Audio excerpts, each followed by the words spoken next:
জয়ের আগে আমাকে যোগাযোগ করেছে যখন দেখছে যে নির্বাচনে একেবারেই নিশ্চিতভাবেই এখানে স্বতন্ত্র হিসেবে আমি জয়ী হতে যাচ্ছি, তখন যোগাযোগ করেছে, বলেছে তাদের সঙ্গে বসলে ভালো হবে, আরো বড় কিছু পাবো। আমার দল তো আমাকে বহিষ্কারই করে দিয়েছে। আমার দল বলে তো আর কিছু না, এটা তারেক রহমান সাহেবের দল, উনি তো আমাকে বহিষ্কার করে দিয়েছেন, তারা আমার দল না। আমার রাজনীতি আমার দলের রাজনীতি দলের। যেই ফেয়ার ভোটের জন্য তাদের এত লড়াই সংগ্রাম 17 বছরের, গতকালকের ইলেকশনেও তো তা বিভিন্ন জায়গায় তাদের আচার আচরণ খুব ভালো ছিল না। হ্যাঁ, আওয়ামী লীগের ছায়া তো কিছু কিছু এখনই দেখতে পাচ্ছি। কুৎসিত মন্তব্য করেছে বিএনপির পদধারী নেতারা। আমি তাদের কাছেও কৃতজ্ঞ, কারণ তারা যদি এতটা কদর্য আচরণ না করতো তাহলে হয়তো আমি এত ভোটের ব্যবধানে জিততাম না। তাদের সমস্ত অন্যায়, অবিচার, অকৃতজ্ঞতা সবকিছুর জবাব দিয়ে দিয়েছেন। আগে আমন্ত্রণ জানাক, তারপরে দেখা যাবে।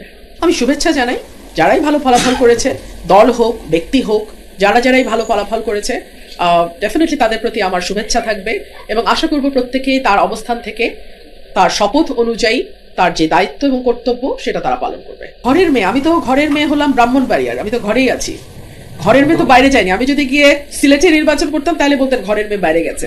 আমি ব্রাহ্মণবাড়িয়ার মেয়ে, আমি তো ব্রাহ্মণবাড়িয়াতেই আছি। আমার দল তো আমাকে বহিষ্কারই করে দিয়েছে। আমার দল বলে তো আর কিছু না, এটা তারেক রহমান সাহেবের দল, উনি তো আমাকে বহিষ্কার করে দিয়েছেন, তারা আমার দল না। অভিমান শব্দটি অত্যন্ত দামি, এটা ভীষণ আপন মানুষ ছাড়া অভিমান হয় না। বিরক্তি থাকতে পারে, অসন্তুষ্ট থাকতে পারে, অভিমান কেন থাকবে? অভিমান খুব দামি শব্দ, এটা যেখানে সেখানে ব্যবহার করা যায় না। আর দলের ব্যাপারে আমার যেটা, হ্যাঁ, দলের আন্দোলন ছিল, সংগ্রাম ছিল ভোটের অধিকারের জন্য, আমাদের একটা ফ্রি ফেয়ার ইলেকশনের জন্য। সার্টেনলি সেই আন্দোলনে আমি শরিক ছিলাম, কিন্তু একই সঙ্গে দলের 18 মাসের কার্যক্রমে আমরা দেখেছি কি করে মানুষের কাছ থেকে পয়সা আদায় করা যায়, কি করে জুলুম করা যায়, কি করে জমি দখল করা যায়, ব্যবসা দখল করা যায়, বালুর ব্যবসা করা যায়, কি করে দুর্নীতি করে পয়সা কামানো যায়, কি করে রেন্ট সেকিং করা যায়, তদবিরবাজি করা যায়, কি করে চাঁদাবাজি করা যায়। এখন আপনি কি বলতে চান আমি ওগুলোর সঙ্গী হব? তা তো নয় নিশ্চয়ই। সিম্পল, আমার রাজনীতি আমার দলের রাজনীতি দলের। আমি আশা করব তারা 2001 থেকে 2006 যে ভুলগুলো করেছে তার রিপিটেশন তাদের হবে না। গত 1.5 বছর তারা মানুষের উপরে যে এরকম একটা নানান রকম ভাবে মানুষকে তারা বিরক্ত করেছে, সেইটার পুনরাবৃত্তি হবে না, এইটুকুই আমার আশা থাকবে। এবং যেই ফেয়ার ভোটের জন্য তাদের এত লড়াই সংগ্রাম 17 বছরের, গতকালকের ইলেকশনেও তো তা বিভিন্ন জায়গায় তাদের আচার আচরণ খুব ভালো ছিল না। হ্যাঁ, আওয়ামী লীগের ছায়া তো কিছু কিছু এখনই দেখতে পাচ্ছি। তো আশা করবো এগুলো কম হবে, থাকবে না। আমি আমার এলাকার সাধারণ মানুষের কাছে ভীষণভাবে ঋণী, আমি দায়বদ্ধ এবং আমার সমস্ত পরিকল্পনা এখন সরেল আশুগঞ্জকে ঘিরে হবে। আমি যেটা করেছি আমি আমার দেশের জন্য করেছি, আমি দেশের মানুষের জন্য করেছি। 5ই আগস্টের আগে আপনি ভিডিও ফুটেজগুলো দেখবেন, একমাত্র নোন ফেস কোনো দল থেকে আপনি আমার চেহারা দেখেছেন। আমি 1 তারিখ, 2 তারিখ, 3 তারিখ, 4 তারিখ, 5 তারিখ 24 সাল অগস্ট মাস আমি মাঠে ছিলাম। এখনো ভিডিওগুলো আছে, সবার কাছে আছে। সো আমি যা করেছি আমার মানুষের জন্য করেছি, আমি ভবিষ্যতে যা করব আমার মানুষের জন্যই করব। দল থেকে আপনার সাথে এই মুহূর্তে ইতিমধ্যে যোগাযোগ করেছে কিনা বিএনপি থেকে?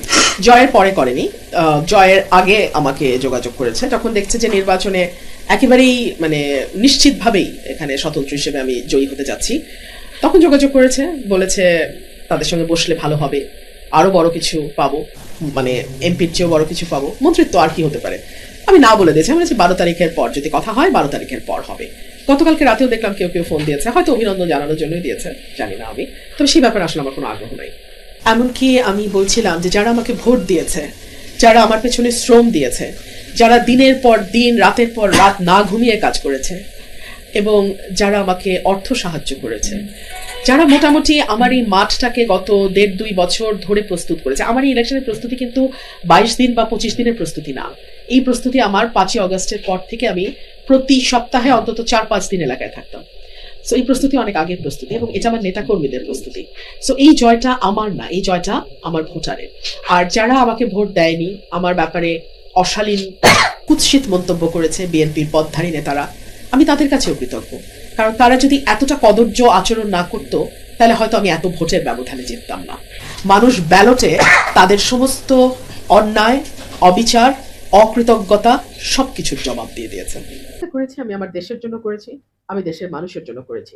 5ই আগস্টের আগে আপনি ভিডিও ফুটেজগুলো দেখবেন, একমাত্র নোন ফেস কোনো দল থেকে আপনি আমার চেহারা দেখেছেন। আমি 1 তারিখ, 2 তারিখ, 3 তারিখ, 4 তারিখ, 5 তারিখ 24 সাল অগস্ট মাস আমি মাঠে ছিলাম। এখনো ভিডিওগুলো আছে, সবার কাছে আছে।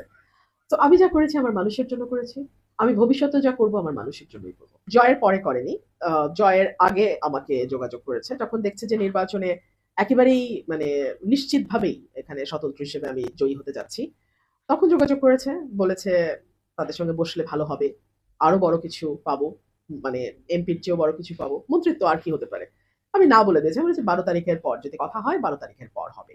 গতকালকে রাতেও দেখলাম কেউ ফোন দিয়েছে। হয়তো অভিনন্দন জানানোর জন্যই দিয়েছে। জানি না আমি। তবে সেই ব্যাপারে আসলে আমার কোনো আগ্রহ নাই। আমি তাদের প্রত্যেকের কাছে ঋণী।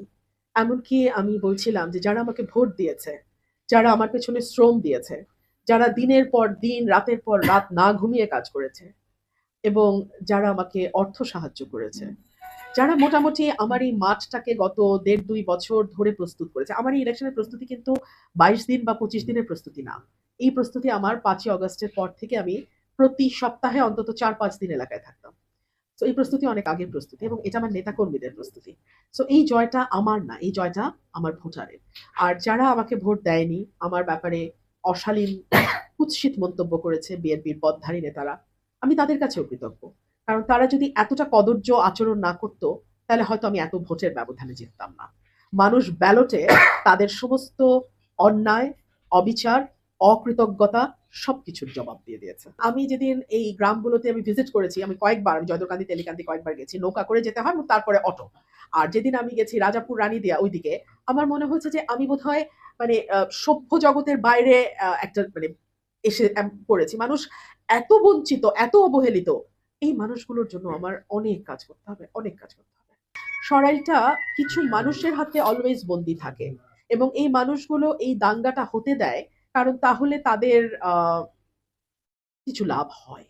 সো আমি আসলে ওই সিন্ডিকেটটা ভেঙে দেব এবং সরাইলের সিন্ডিকেট অনেকটাই ভেঙে গেছে। আমাকে তো শুধুমাত্র আমার আসনে প্রতিদ্বন্দ্বীর সঙ্গে লড়তে হয় নাই। বিএনপি এখানে সর্বশক্তি দিয়ে আমার বিরুদ্ধে নেমেছিল এবং তারা বিষয়টা এমনভাবে নিয়েছিল যে দলের চেয়ে ব্যক্তির ইমেজ ভালো হতে পারে না। আমি রুমিন হয়েছি জাস্ট বিকজ বিএনপি একসময় করতাম এই জন্যে। সো তারা বলেছিল যে রুমিনকে হারাতেই হবে এবং সদরের যিনি বিএনপির ক্যান্ডিডেট তার সঙ্গে তো আগেই আমার মামলা মোকদ্দমা হয়েছে দুটো ইউনিয়ন নিয়ে এবং সেই মামলায় আমি জিতেওছি। উনি ওনার অর্থ করি সময়, কারণ ওনার আসনে কোনো প্রতিদ্বন্দ্বী কেউ ছিল না, উনি বিনা প্রতিদ্বন্দ্বিতায় ১৪০০ কোটি টাকা ঋণ খেলাপি হওয়া সত্ত্বেও উনি এমপি হয়েছেন সদরে। তো তিনি তার সর্বশক্তি নিয়ে নেমেছিলেন এবং তিনি তার দিনের বেশিরভাগ সময় সরাইল আশুগঞ্জেই কাটাতেন। আর বাকি সময় সরাইল আশুগঞ্জের যিনি দলীয় প্রার্থী তিনি সদরে কাটাতেন।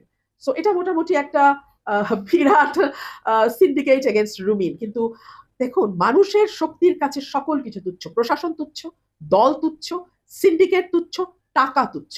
মানুষের শক্তিকে আপনাকে স্যালুট করতেই হবে আপনি যদি রাজনীতি করেন। আমি সরকারের সঙ্গে আলোচনা করব। সরকার যদি ভালোয় ভালোয় আমাকে আলোচনার ফল দেয়, আমার মানুষের কাছে গ্যাস যাবে। আর যদি সরকার সেটা না দিতে চায়, ঢাকা সিলেট হাইওয়ে তো আছে। হেভিওয়েটের প্রার্থী যাদের কথা বলছেন, আমি হেভিওয়েট না। কিন্তু হেভিওয়েট যারা হয় তারা সাধারণত দলের হেভিটা নিজের কাঁধে নিয়ে হেভিওয়েট হয়। আমার যেহেতু দলের ওয়েট কাঁধে নিতে হচ্ছে না, সো আমাকে ৫ বছর পর আসতে হলে আমার কাজ দিয়েই আসতে হবে। আমার পাশে দল থাকবে না। উল্টা দেখা যাবে বিভিন্ন দল মিলে আমার বিরুদ্ধে সিন্ডিকেট করে নামবে। যা সত্য আমি তাই বলবো। যা সত্য আমি তাই বলবো। আপনারা কি আশা করেন না যে আমি সত্য বলি? আপনারা কি চান না আমি সত্য বলি? আপনারা কি চান না আমি অন্যায়ের প্রতিবাদ করি? আপনারা কি চান না আমি একটা ক্ষমতাবান গোষ্ঠীর দুর্নীতি, দুষ্কৃতির বিরুদ্ধে দাঁড়াই? আপনারা কি চান? আপনারা কি চান না? আমি মানুষের পক্ষে ছিলাম, আছি, থাকবো। মানুষ আমাকে এত দূর এনেছে। আমি কোনো শক্তির জোরে এত দূর আসি নাই। এটা আমার মানুষের কাছে